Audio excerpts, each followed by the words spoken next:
Hi, my name is Mrs. Latinsky, and today, for my very first time teaching an online art class for you guys, I'm going to teach you about masks and how they can be a work of art. Now, a lot of you are probably familiar with masks now because when we go out, we end up wearing ones that look a bit like this. This is one of my masks, and I like it because I love sunflowers. And it's pretty, and it's blue, and it's cheerful, and let me show you how it looks on me. There we go. But you can't see my face super well when I'm wearing it, so I won't wear it right now. But I actually made this mask. I used my sewing machine and I pick colorful fabric that I like, and I sew together masks that are friendly and cheerful. Express myself with a mask, and I'd love to see how you express yourself with a mask. But I bet you didn't know that a lot of different cultures have expressed themselves with masks for a long time, and I'd like to share those with you right now, a couple examples of them. Recognize this one at all? Did you know that the Seattle Seahawks, which we all know and love, their logo that we see was actually based on a Northwest Native American tribal mask?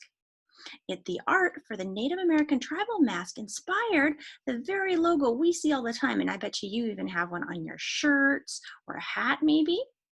It was made by a tribal people called, and I don't know if I can pronounce it because it's a very complicated word, the Kawakawakawakao Nations, but I'm sure that's the wrong way to pronounce it, but I tried. And they used it for a special dance. Here it is in color. You can see it's very colorful. And they also use different shapes in their mask. Look at here.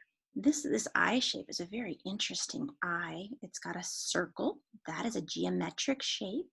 So we have geometric and organic shapes, right?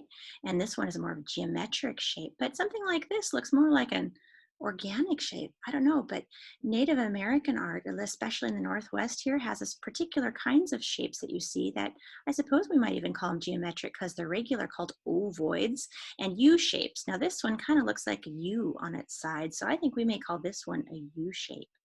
And this eyebrow here, right here, there's a shape going on here, a stretched out form of an oval. Those are like the ovoids. They use those a lot as well. Now, this mask has got a special feature to it. It opens up. Can you believe it? Now, inside we see even more of those Native American shapes in their artwork. Let's look here. Look at here. These right here are more of those ovoids. They're kind of roundish, kind of ovals. I sort of think they look like sushi rolls. And there's these shapes here too. These are more of the U-shape kind of things. There's some very distinctive shapes you see repeated in Native American art. So it's pretty amazing if you thought about it. The Seahawks mask actually opens up and there's a face inside.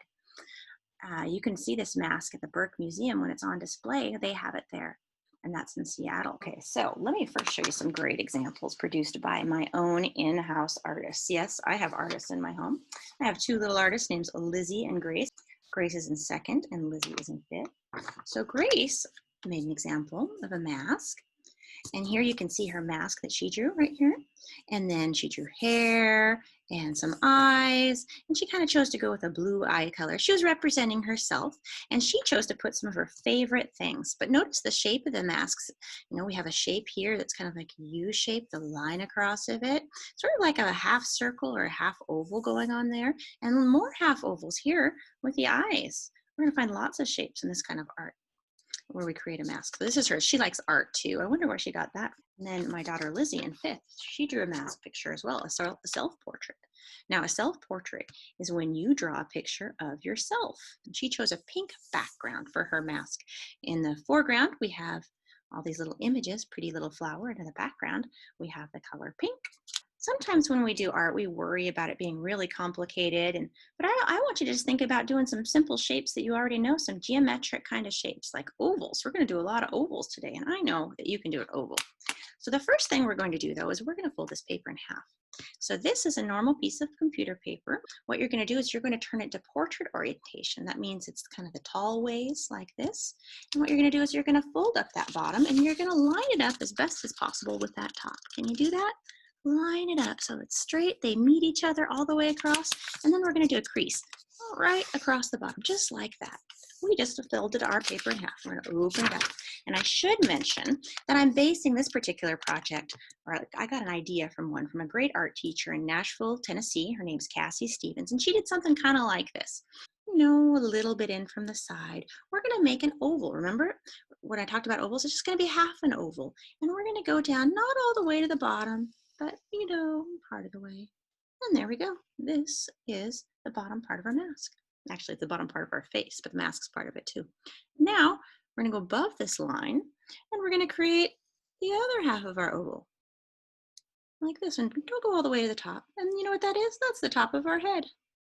Here, we have just created our head. We use this line as a way to guide it, so we keep it a little bit proportional. Proportional is another art word, where things are in size to each other. They're relative. We've got half and half. The head part, the bottom part are about the same. They don't have to be identical. It's okay. Our bodies aren't always in proportion perfectly either. Sometimes one ear is a little bigger than the other ear. One foot's a little bigger than the other foot. That's okay. That's just how we're made. So now that we have this, remember this line, this crease line we have here from when we folded the paper, we're just going to go a little bit above that. Just a little bit. Just like that, straight across. You see that? That is the line for the top of our mask. Our nose is underneath of that line. When we wear a mask, we want to make sure it covers our nose because all the air can come out of our nose and we can share germs that way. So we want to have that mask covering our nose. So that's what we're doing. If we were to imagine where our nose is, it would be somewhere in this region. But we want to make sure the mask goes over the nose, just like mine does when I showed you I was wearing my mask. Okay, now we are going to do some more of that exact same shape, half of an oval. And we're going to do two of them to make our eyes. Ready? And it's okay if right now this is going too fast because you can always come back in here and slow things down and pause it and replay this. So just watch how I'm filling things in right now with multiple levels of half ovals.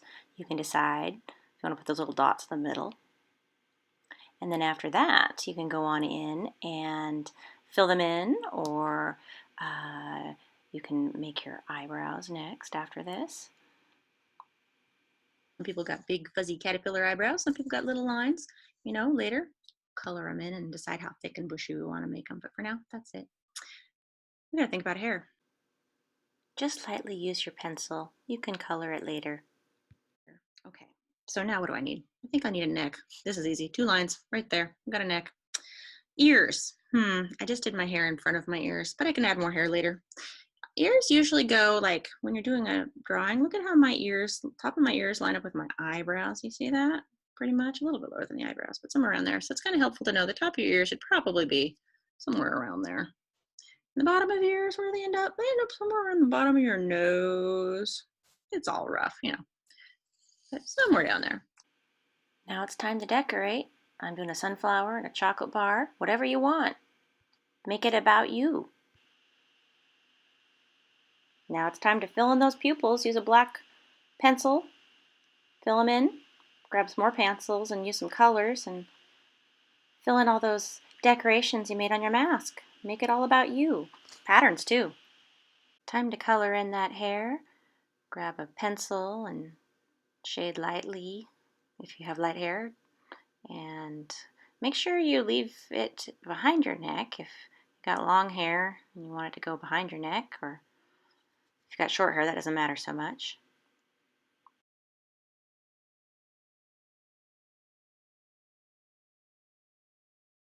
Now we're going to move on to do an eye color. I have hazel colored eyes, so mine are kind of a mixture of brown and green and even little bits of yellow mixed in there. So I'm taking my colored pencils and just lightly shading. I'm doing a kind of layering effect where when you put one light color on top of another light color, even some little streaks of yellow in there. Next after that, I am going to give myself some eyelashes. Why not more? Let's just do a ton. You put as many as you want. I went a little overboard. And then now, I think I might just outline it in green. And there she is. Here's the finished product. I'd love to see your masks and to hear what kind of shapes you used.